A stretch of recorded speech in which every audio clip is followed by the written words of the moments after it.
I've never been to a psychiatrist. Probably should go see one.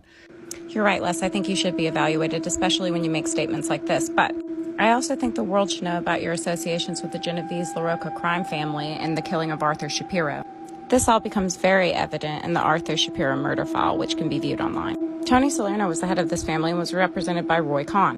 He attended sex parties where children were raped, and this is according to an eyewitness. So let's review. Les is attached to LaRocca crime family, who's attached to Roy Cohn, who does sex parties, and Arthur Shapiro gets murdered mysteriously. And Hulu doesn't seem to bring up any of this in their documentary. Everybody knows what the Victoria's Secret brand means. Wexner always claimed that Victoria's Secret was a ladies' paradise. Hold up. Rewind.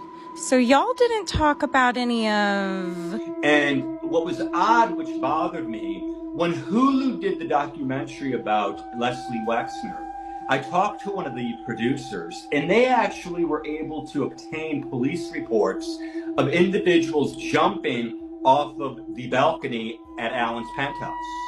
But they refused to bring it up in the documentary. They wanted to create their own narrative of exactly what took place, and they did not want to bring Leslie Wexner's Chicago years into the story.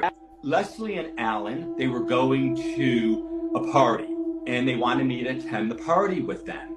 And Alan had a Corvette, and there were only 2 seats in the Corvette. So Leslie sat in the passenger seat, and I had to sit on Leslie's lap.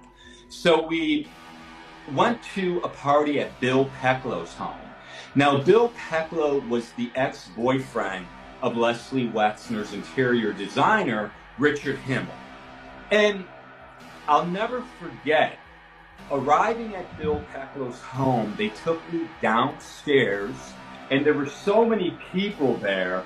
And when we went downstairs, the basement was huge, as if they had areas dug out, almost like as if they had tunnels. I'm like, what's going on here? The house isn't this big, but where are all these rooms coming from? And they actually had a room with slings hanging from the ceiling with flower pot holders, and they had Crisco oil in the flower pot holders, and they would penetrate young boys with their fingers. And it was just horrifying. And then they had a room of bathtubs, and they would actually defecate on boys in the bathtub and urinate on them. And then they had an enema room that was just unbelievable. So I ask you, Hulu, why are you and the U.S. government protecting Les Wexner?